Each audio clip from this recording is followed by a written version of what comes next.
అనారోగ్యం, ఉద్యోగం, వ్యాపారం అప్పులతో బాధపడుతున్నారా? వెంటనే జేకేఆర్ గురువు గారికి కాల్ చేసి ఈ వెబినార్ లో జాయిన్ అవ్వండి. హలో నమస్తే, వెల్కమ్ టు సుమన్ టీవీ. ప్రస్తుతం మనతో పాటు personality development coach and motivational speaker అయిన రామ్ మెట్టు గారు ఉన్నారు. వీరితో ఈరోజు కొన్ని విషయాల గురించి మనం డిస్కస్ చేద్దాం. హలో అండి రామ్ గారు, నమస్తే. నమస్తే అండి. సో ఇప్పుడు చూస్తున్నాం మనకి, అంటే రిలేషన్షిప్స్లో ఎవరికైనా కానీ అంటే మిస్అండర్స్టాండింగ్స్ వస్తున్నాయి, లేదంటే అవే అంటే వాళ్ళ మాట్లాడుకోవడమే ప్రాపర్గా ఉండట్లేదు, మరేమో గొడవలు పడడం, లేదంటే అవి they are leading to breakup of relationships.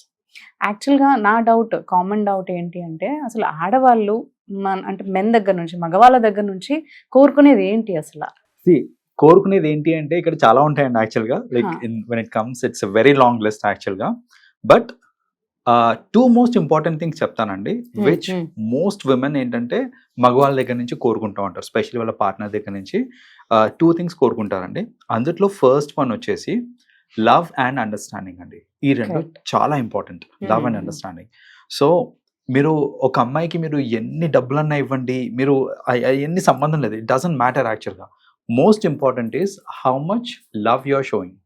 అయితే ఇక్కడ చాలా మంది అబ్బాయిలు తెలియక చేసే మిస్టేక్ ఏంటిది అంటే, వాళ్ళకి లవ్ ఉంటుంది కానీ అది కరెక్ట్గా ఎక్స్ప్రెస్ చేయలేరు. అన్లెస్ యూ ఎక్స్ప్రెస్, ఒక అమ్మాయికి అంత ఈజీగా అర్థం కాదు. Like if you're really loving or not ఏంటి అనేది అర్థం కాకపోవచ్చు. ఫర్ ఎగ్జాంపుల్ నా స్పౌస్ని ఇప్పుడు suppose if I'm not asking, like you know నువ్వు తిన్నావా లేదా అనేసి అడగటము, ఎలా ఉన్నావు, సపోజ్ వాళ్ళు ట్రిప్కి వెళ్ళారు ఎక్కడికన్నా అండ్ ఐఎమ్ అవే, సో ఎలా ఉన్నావు అని అడగడము. సో ఇలాంటి నా సైడ్ నుంచి నేను చేయట్లేదు, బట్ నాకు లవ్ ఉంది, బట్ మేబీ నేను బిజీ అయిపోయి చేయలేదు అనుకోండి, అలాంటివి. So what ever it is, the little care, the little affection. So ఇంటికి వెళ్ళిన తర్వాత ఒక చిన్న హగ్ ఇవ్వటము, కాసేపు సరదాగా మాట్లాడటము. సో మీరు ఎంత లైఫ్లో బిజీగా ఉన్నా సరే ఎంతో కొంత టైం ఎలకేట్ చేసి ఈ ఎఫెక్షన్ ఇంకా లవ్ అనేది మీరు చూపించట్లేదు అనుకోండి, that will lead to problems అనమాట. ఎందుకంటే మోస్ట్లీ విమెన్కి ఏంటంటే, మీకు ఎంత లవ్ అన్నా ఉండనియండి, మీరు చూపించుకోవట్లేదు అని అంటే అది అర్థం కాదు. అది for anybody it's like that. So expression of love అనేది చాలా ఇంపార్టెంట్ అండి. అది మెన్ ఖచ్చితంగా చేయాలి, and that is the most important thing. ఒక అమ్మాయి అంటూ ఉంటారు, యా మగవాళ్ళు అంటే నీకు అంటే అందరి ముందు అన్ని చేస్తేనే మీకు తెలుస్తుంది, అర్థం చేసుకోలేమా అని అంటారు కదా. యా, సో ఇక్కడ ఏంటంటే ఐ లవ్ యూ అని చెప్తేనే లవ్ చేస్తున్నట్టు కాదు ఇక్కడ.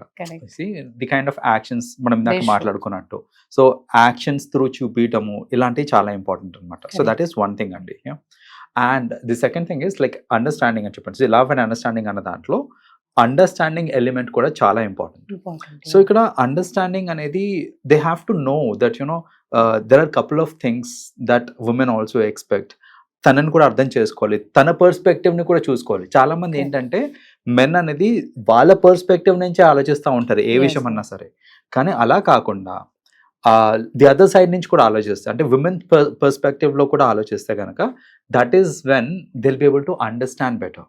సో వీళ్ళు కోరుకునేది కూడా ఏంటంటే, అలా మా సైడ్ నుంచి కూడా ఆలోచించి మమ్మల్ని కూడా అర్థం చేసుకునే వాళ్ళు కావాలి అనేది ఎక్కువ శాతం మంది that is what they expect.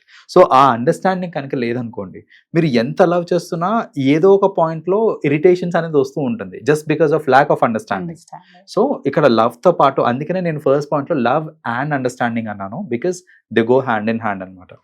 So ఇప్పుడు లవ్ ఉంది బట్ అండర్స్టాండింగ్ లేదు, వైస్ వర్సా. అండర్స్టాండింగ్ ఉంది but I don't love so much or I'm not showing the love so much, రెండు కూడా వర్కౌట్ కాదు. So the first element is ఈ రెండు proper గా చూపించడం.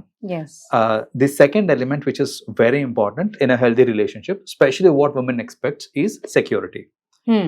So when I say security, it is in various forms అనమాట. సో అందులో the most important form of security ఏంటంటే, నీకు నేనున్నాను అనే ఒక భరోసా. That is very important. ఏదేమన్నా కానీ నేను నీకున్నాను, నిన్ను వదిలిపెట్టను, ఆర్ నేను నిన్ను చూసుకుంటాను అనే ఇట్లాంటి ఎలిమెంట్స్ ఏవైతే ఉన్నాయో ఇవన్నీ సెక్యూరిటీ కిందకి వస్తుంది. So firstly life security, that through out the life నేను నీకు ఎప్పుడు కూడా సపోర్ట్ లాగా ఉంటాను. Exactly. So that is one support. Another kind of support ఏంటిది అని అంటే, support in terms of reaching ambitions.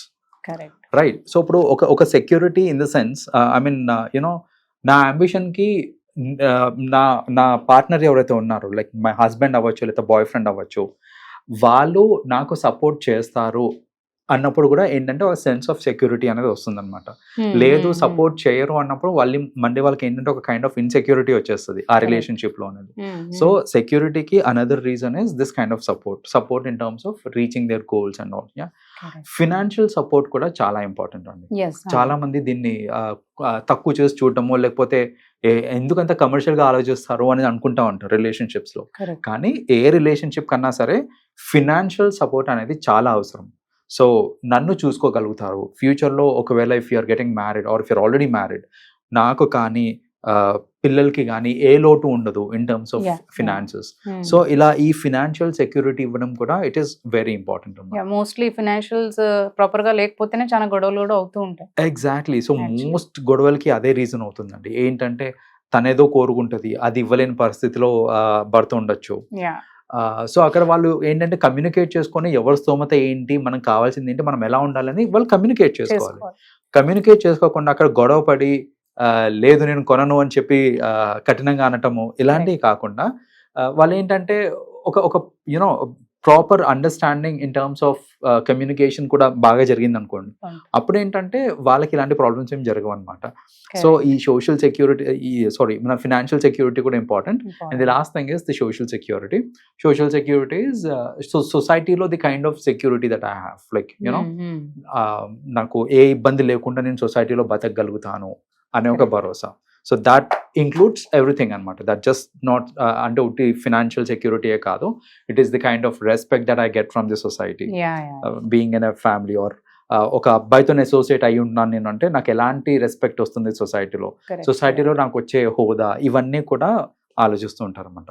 So mostly ఏంటంటే these are the expectations of women. ఇవి ఎక్స్పెక్ట్ చేస్తే ఈ ప్రైమరీ టూ థింగ్స్, ఒకటి as a set love and affection, also understanding, and the other thing is this one, security in various forms. So ఇవి కనుక కరెక్ట్గా చూసుకున్నారు అని అంటే కనుక ఖచ్చితంగా రిలేషన్షిప్ స్ట్రాంగ్గా ఉంటాయి. అండ్ ఏదన్నా సరే లైక్ యూనో ఎలాంటి ఇబ్బందులు రాకుండా వచ్చినా సరే వాళ్ళు ఏంటంటే అడ్జస్ట్ అయిపోయే మెంటాలిటీ చూపిస్తుంటారు, డిస్ప్లే చేస్తారు ఒక యూనో బిట్వీన్ దెమ్సెల్వ్స్. సో అలాంటిది డిస్ప్లే చేసి అలా లైఫ్ సాఫీగా ఉండాలి అని అంటే men should aim for these things. And that is when women they can impress and వాళ్ళిద్దరు సంతోషంగా రిలేషన్షిప్ అనేది స్ట్రాంగ్ గా ఉంటుంది అండ్ లాంగ్ వరకు they will sustain I guess. Correct. So గొడవ లేకుండా ఎగ్జాక్ట్లీ ఇప్పుడు మీరు అన్నట్టు గొడవ వచ్చినా అడ్జస్ట్మెంట్స్ చేసుకుంటూ ఈ టూ థింగ్స్ ఉంటే మాత్రం ప్రైమ్ థింగ్స్ చాలా రిలేషన్షిప్ అనేది స్ట్రాంగ్ ఉంటుంది అంట. కరెక్ట్. ఎందుకంటే గొడవలు అనేది కామన్ అండి. కరెక్ట్. గొడవలు అవుతూ ఉంటాయి. There is no couple without fighting.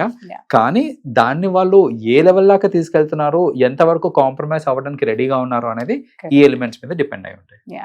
Thank you so much అండి. Thank you.